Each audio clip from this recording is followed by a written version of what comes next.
because of this, they need a stimulus. The fact that they added in a felony provision for people who stream movies and profit from them, like, what the fuck is going on? Like, how is...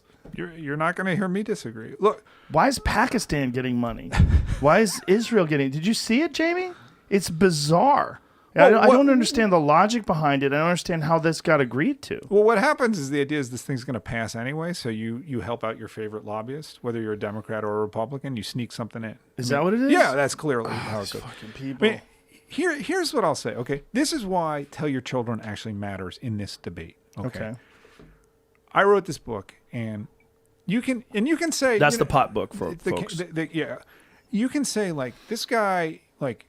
He doesn't understand. A lot of people just like to get high and they can handle it. It shouldn't be criminal. And, you know, minorities bear the burden here. It's wrong. Let's legalize. Okay. Totally reasonable. And by the way, alcohol kills a whole lot of people. It's legal. It's advertised on TV. It's legal. The rules should be the same. I totally get that. Okay. If you read the book, it's about something else. It's about this is psychiatrically harmful to a lot of people, and we're not talking about it. Yes. And by the way, there's a downstream violence that comes from that sometimes that we're not talking about either. Okay. Yes. To me, those things, if you read the book with an open mind, are pretty factual and inarguable. It doesn't mean, by the way, that you can't then say cannabis should still be legal. You can read the book and agree with it and say, but you know what? It should still be legal for those other reasons. Fine.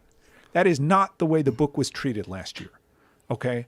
It was, you hate black people. You don't understand science. You're cherry picking. Go to hell. Okay. So when I saw this happening this year with COVID, and I saw the New York Times where I used to work, and you know what? People can yell at me for saying I used to work there, but I worked there for 10 years and I was a really good reporter there.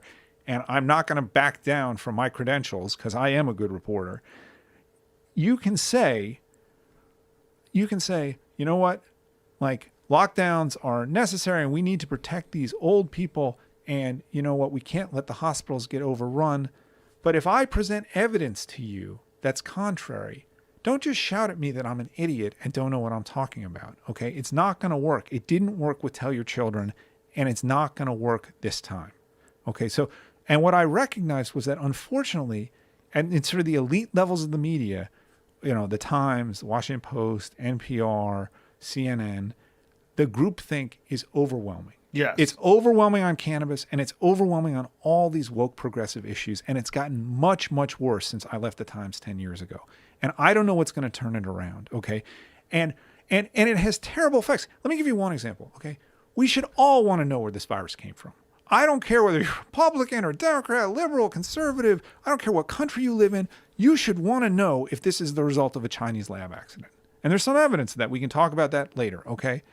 And you should at least want to know that there's been a complete independent investigation into this. Okay. This thing has messed up the world in a mammoth way this year. Okay. And at the least, we should want to know where it came from if it did come from some kind of accident. I'm not saying the Chinese released it intentionally. I'm saying there might be evidence that there was an accident. Because if that happened, we better make sure it never, ever, ever happens again. It's a very strange thing to me that people don't want to even investigate it. They don't want to look at it. And I think they're afraid of racism or something. There seems to be some sort of indication that there's a victim blaming thing. There's an aspect to it that also is anti-Trump. That's it. Yeah. It's anti-Trump. Okay. Yeah. What happened in March was the progressive media. First of all, they were terrified because of what was happening in New York, what seemed to be happening in New York. And they all thought they were going to die. And then once they realized they weren't all going to die, they realized that they could beat Donald Trump over the head with this and he would lose the election. And they did, and he did. And look, I'm neither a Republican nor a Democrat. What are you? I'm an independent. Basically, as I've said, my politics are that it's impossible to be too cynical. Just like you said with the bill that they just passed, it's impossible to be too cynical about the way these people behave. They behave terribly. Okay, but so why is it that the New York Times won't even write stories about the fact that there's real questions about where this virus came from? Forget the ventilators, forget the U.S. response, forget Donald Trump.